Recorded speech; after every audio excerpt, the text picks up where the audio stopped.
السلام علیکم ناظرین اکرامی، پاکستان کے اندر بہت بڑی ڈیولپمنٹ، افغانستان کے مختلف طالبان لیڈر پاکستان پہنچے ہیں، جو 18 رکنی ٹیم ہے پاکستان کے اندر موجود ہے۔ صدر پاکستان ڈاکٹر الوی نے ان تمام تر طالبانوں کو ان کے اعزاز میں عشائیہ دیا، اور دوسری جانب پاک آرمی نے جو وعدہ کیا تھا افغانستان کی عوام کے ساتھ، پاکستان کی گورنمنٹ کے ساتھ، پاکستان کے لوگوں کے ساتھ، کہ وہ افغانستان کے جتنے بھی مہاجر ہیں ان کو واپس بھیجیں گے ان کے آبائی ملکوں میں، اور ساتھ ساتھ یہ بھی وعدہ کیا تھا پاکستان آرمی نے کہ پاکستان آرمی افغانستان کے اندر مکمل طور پر امن لائے گی، جو کہ جس کا آغاز ہو چکا ہے۔ پاکستان آرمی کے سینئر افیشلز بوربن میں موجود تھے، جنہوں نے افغان طالبان جو ہیں ان کے لیڈران سے ملاقاتیں کی، ان کی جو پرابلمز ہیں وہ ڈسکس کی، ان کو سارٹ آؤٹ کرنے کی کوشش کی، اور ساتھ ہی آپ کو یہ آگاہ کرتے چلیں کہ امریکی جو بڑے بڑے وعدے کرتے رہے ہیں کہ ہم نے افغانیوں کے ساتھ ایسا کیا، ہم نے ایسا کیا، بہرحال آخر کار پاکستان اور پاکستان فوج کی قدموں میں امریکہ سارا آ کر گرا ہے کہ خدارا افغانستان کے اندر امن لانے میں پاکستان فوج اپنا اہم کردار ادا کرے۔ ناظرین اکرامی، پاکستان فوج ہی وہ واحد فوج ہے جو افغانستان کے اندر امن لا سکتی ہے۔ پاکستان آرمی کے سینئر افیشلز نے بڑی ہی انتھک محنت کرنے کے باوجود اس مقام پر پہنچے ہیں، اس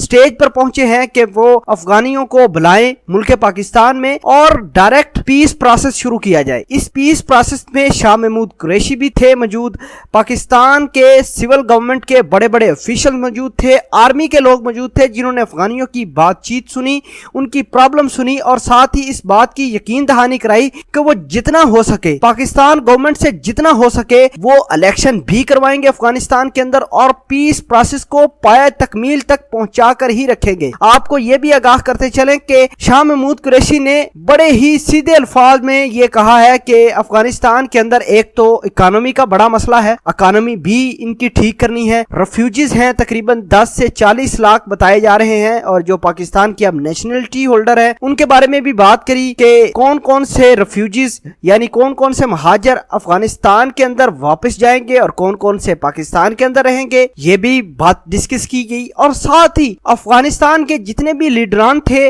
جو افغانستان طالبان کو ریپریزنٹ کر رہے تھے، انہوں نے ایک صاف صاف بات کی ہے کہ وہ اشرف غنی کے کسی بھی بندے کے ساتھ نہ بات چیت کرنا چاہتے ہیں، کیونکہ آپ کو یہ بھی معلوم ہے کہ اسی ہفتے افغانستان کے صدر اشرف غنی نے پاکستان کا دورہ کرنا ہے، اور مزے کی بات یہ ہے کہ افغانستان کے جو لیڈر آئے ہیں پاکستان میں، انہوں نے صاف صاف یہ بات کہی ہے کہ اشرف غنی کے ساتھ تو وہ مل بیٹھ کر کسی قسم کی کوئی بات چیت نہیں کرنے والے، کیونکہ طالبان یہ سمجھتے ہیں کہ اس تمام تر گیم کو جو ابھی لٹکایا ہوا ہے، پیس پروسیس آگے نہیں بڑھ رہے، یہ اشرف غنی کی وجہ سے ہی ہے، اور اشرف غنی نہیں چاہتے کہ افغانستان کے اندر امن آئے، افغانستان کی جتنی بھی پرابلمز ہیں وہ سالو ہو، اور امریکی فوج اور نیٹو کی فوج جو افغانستان کے اندر موجود ہے واپس اپنے ملک چلی جائے۔ دوسری جانب قطر کے دارالحکومت دوحہ کے اندر ابھی بھی امریکی سفیر برائے امن جو ہے زلمے خلیل زاد وہ موجود ہیں، اور ابھی تک یہ بات کلیئر نہیں ہے کہ افغانستان کے طالبان جو لیڈر ہیں جو دوحہ میں موجود ہیں وہ زلمے خلیل زاد کے ساتھ کب ملاقات کریں گے، کون سی بات ڈسکس کریں گے۔ آپ کو یہ بھی بتاتے چلیں کہ افغانستان کے ایک بہت بڑے لیڈر گلبدین حکمت یار پاکستان میں موجود ہیں،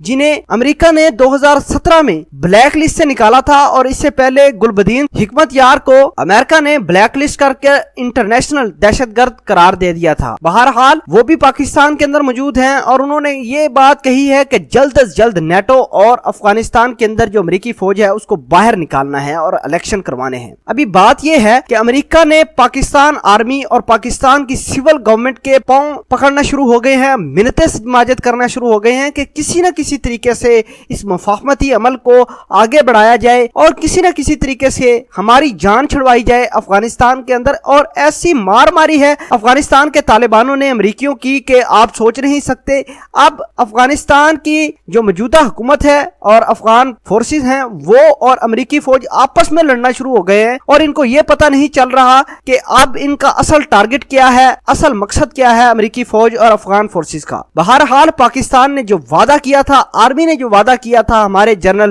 قمر جاوید باجوہ صاحب نے جو وعدہ کیا تھا دنیا کے ساتھ کہ وہ افغانستان کے سمن پروسیس کو آگے بڑھائیں گے، وہ آج سے شروع ہو گیا ہے، اور اللہ پاک سے دعا کرتے ہیں کہ پاک آرمی کی یہ کوششیں بالآخر رنگ لائے اور افغانستان میں امن بحال ہو جائے۔ دوستو اس پوری ویڈیو کے بارے میں آپ کیا کہتے ہیں؟ کمنٹ سیکشن میں اپنا اظہار خیال ضرور پوسٹ کرنا۔ جزاک اللہ۔